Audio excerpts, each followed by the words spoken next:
Hey everyone, welcome back to part 2 of how to make jerky out of eye round. I'm the host, Aaron, with a different kind of cut, and we're going to show you today how to slice up eye round into jerky. And I'm going to also show you all the ingredients that I use here to make my marinade. So the main thing you need to know is when you're making marinade for your jerky, you need some kind of a cure that's going to basically kind of cook the food as you're marinating it. So this we got from Von Hansen's. It's called Sweeter Than Sweet. It's a slow cure. It's pretty cheap. I mean, I got a pound of it here, and what we're gonna do is we're gonna take this and we're gonna throw it right into our bucket here. We're gonna kind of mix everything all together first of all before we start cutting our eye rounds. And if you watch part 1 on how to cut up eye round, it shows you that I take these and I put them into the freezer. If you can see, they're pretty stiff. It's not thawed out anymore. It's no longer just a raw piece of meat. It's got a little bit of frost to it. So what I want to do is I want to make sure that I get those to that stage before I go to slice them up. So I put in a pound of brown sugar, and that's the dark brown sugar, and I put this stuff in it. I'm not even going to try to pronounce it because somebody will make fun of me for it. So I'm just going to throw that in there. I'm going to take 2 bottles of that Worcestershire sauce. So we're gonna throw some of that in there, whatever you call it. Get that going, 2 bottles of that. And then we're gonna throw some Tabasco sauce in there. And I'm gonna probably put in right about half a bottle of Tabasco sauce. Get that thrown in, and that just throws a little bit of spice into the marinade for you. Right about there is about a half a bottle, just like that, okay? And then I'll throw in a little bit of liquid smoke, and it's gonna be only about a quarter of a bottle of that because this stuff's pretty salty. So see, if you look inside there, I didn't put a whole lot in there. And then we're gonna throw in black pepper, fresh ground black pepper. Put in quite a bit of that because we're also going to put that on top of the jerky before we go to smoke it, before we lay it out on our pan and smoke it. So now that that's in there, we're going to stir it up and get that the Sweeter Than Sweet cure to basically break down, and also the brown sugar. We want it to dissolve in the bottom of that pan there. Now it's not perfectly dissolved yet, so what I'm going to do is I'm going to throw in a couple of these big guys here with some cool water. As you can see, I got my chickens from the last video ready to go for the rotisserie. Probably be cooking those up tomorrow. So we'll throw in probably 2 of these big cups. Smells good. 32 ounce. So we got about 62 ounces of water we'll throw in there. And then after I get the 4 roasts in there, I'll also check to make sure that all my jerky is covered in marinade. So what I want to do is once I start slicing the jerky and get it in there, I want to make sure that everything's covered so that way I don't have any meat that's not being marinated. So now, we'll just stir it up again. And I'm pretty sure I'm gonna need some more water here.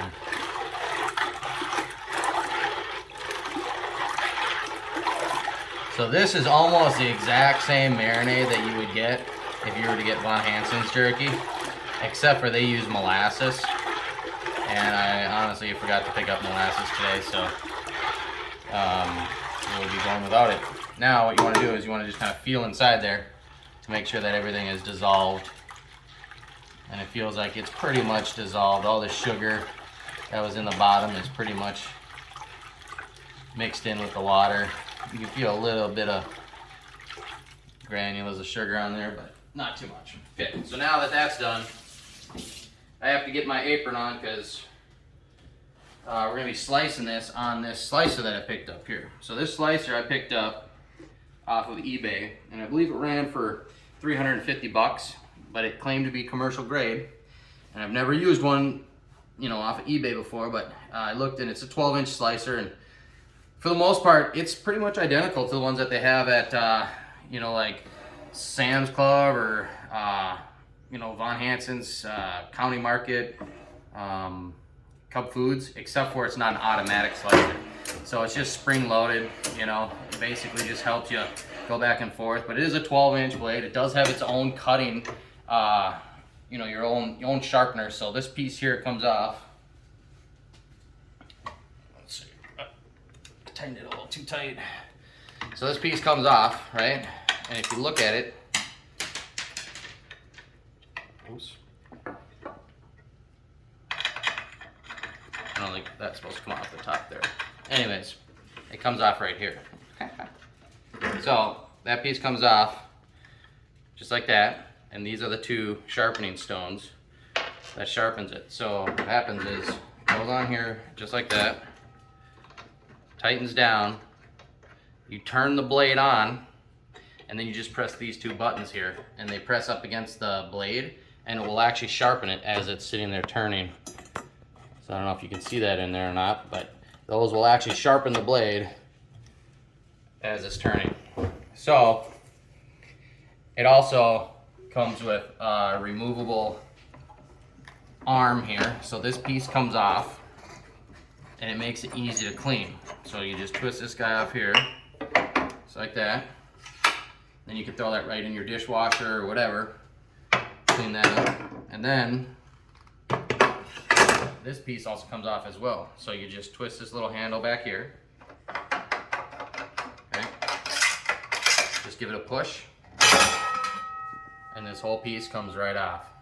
So then you can clean this whole entire blade here and make sure that everything's cleaned up, ready to go for the next time you're cutting. So anytime you're cutting fresh meat, you always want to make sure this is really sanitized, because for the most part you're going to be cutting, you know, fully cooked meat, and you don't want to cross-contaminate between your fresh meat and your fully cooked meat, end up getting somebody sick.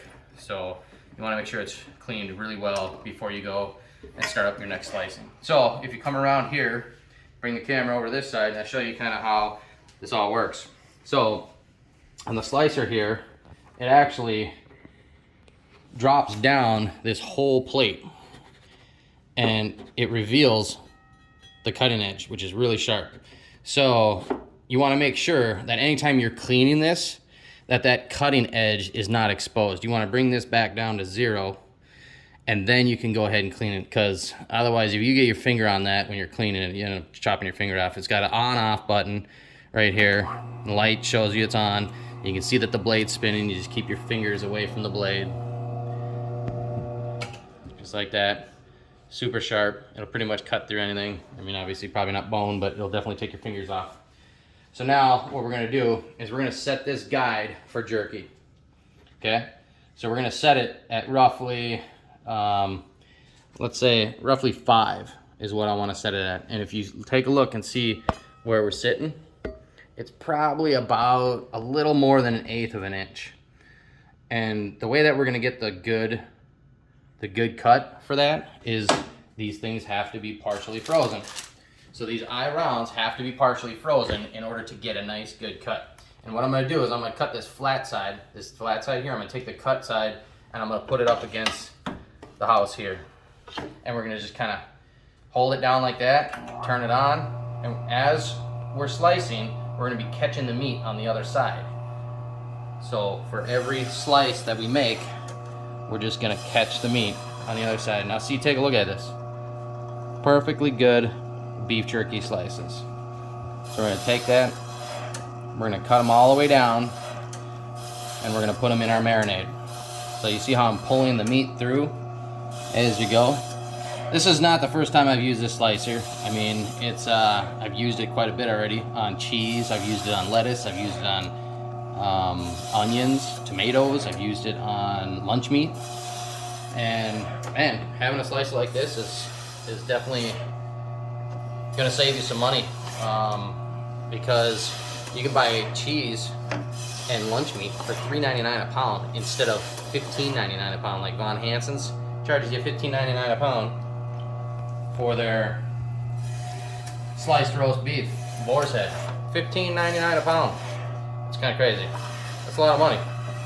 So I'm gonna take this and I'm gonna run it all the way down to about there. So you see, I got all the nice little slices out, right?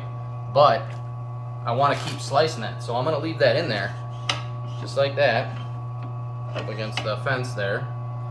And then I'm gonna put another roast in on top of it, so that way I can finish cutting that all the way through. So like this piece here, that's pretty much about as thin as that's gonna get. So we'll throw it in the marinade, and it's just gonna be a little bit thicker of a piece. So we're gonna go through, we're gonna finish slicing all these, and if you look, you can see that slicing raw meat definitely makes a mess. So you just kind of want to make sure that after you're done cleaning, or after you're done cutting it up, you make sure that you clean everything really good.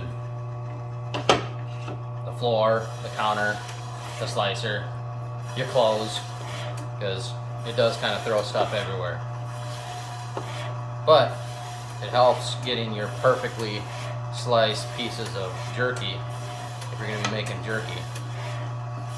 It's definitely something to have. If I were to rate this slicer, I'd probably rate it an 8 or a 9 out of 10. And the only reason why I say that is because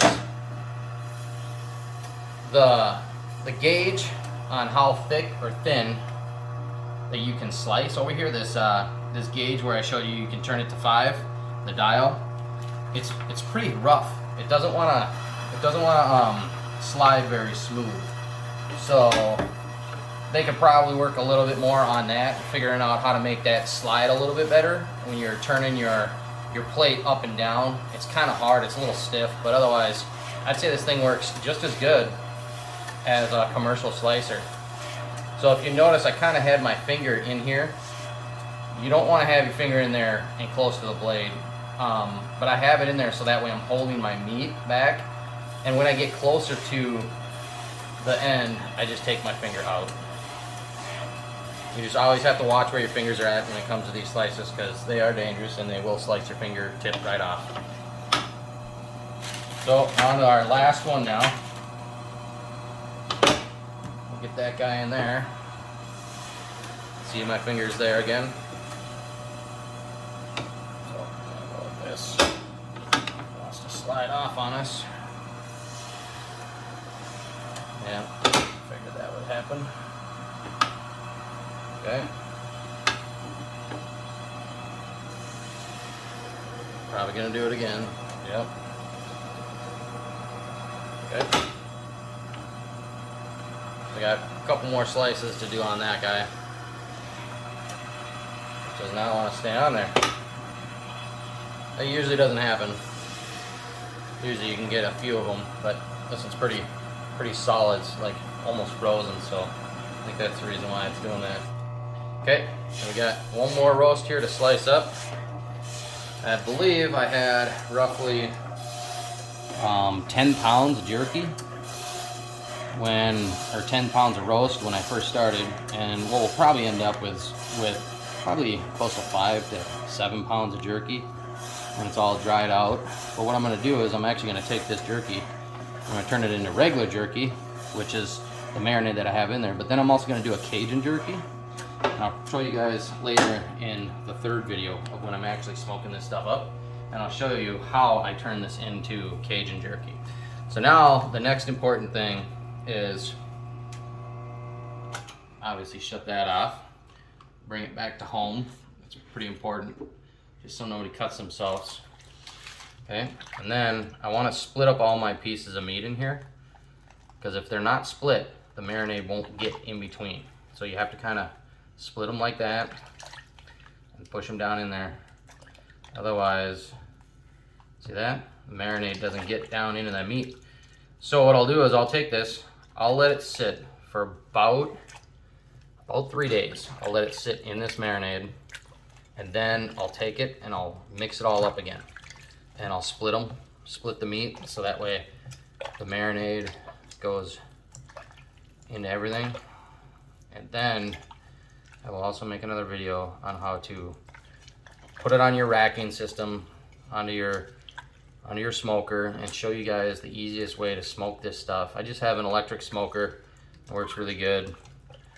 for smoking different kind of things. I've smoked a lot of different things on an electric smoker, and it turns out amazing. I know everybody has those Traegers and everything, and they swear by them, which is fine. I mean, if you know how to use it, might as well use it, you know. And I've had an electric smoker now for a while, and like even the big stores, I mean, that's all they use is electric smokers, you know. So big companies that smoke all their product. I was the main sausage guy, stuffing guy at Von Hansen's, and we used an electric smoker there.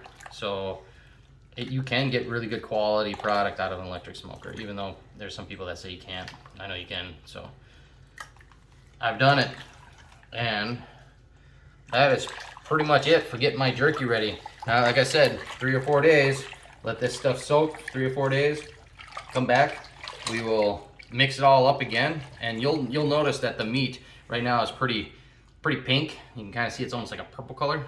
When we go about 3 or 4 days and go to mix it up, you'll notice it's gonna be brown. It's gonna look like it's no good, but that's just soaking the marinade in, and that's just what it needs to do. It needs to go through that curing process to get it ready to make into jerky. And then once you put it in the jerky and get it in the smoker, you don't have to worry about it not being fully cooked, because you got that cure in there that's gonna basically kill that bacteria and you know, preserve the meat and have it ready for a year or whatever you want to do with it. Bring it to deer season and eat it while you're out hunting or whatever. Anyways, that's it. That's how you turn an eye round into jerky. Thanks for watching.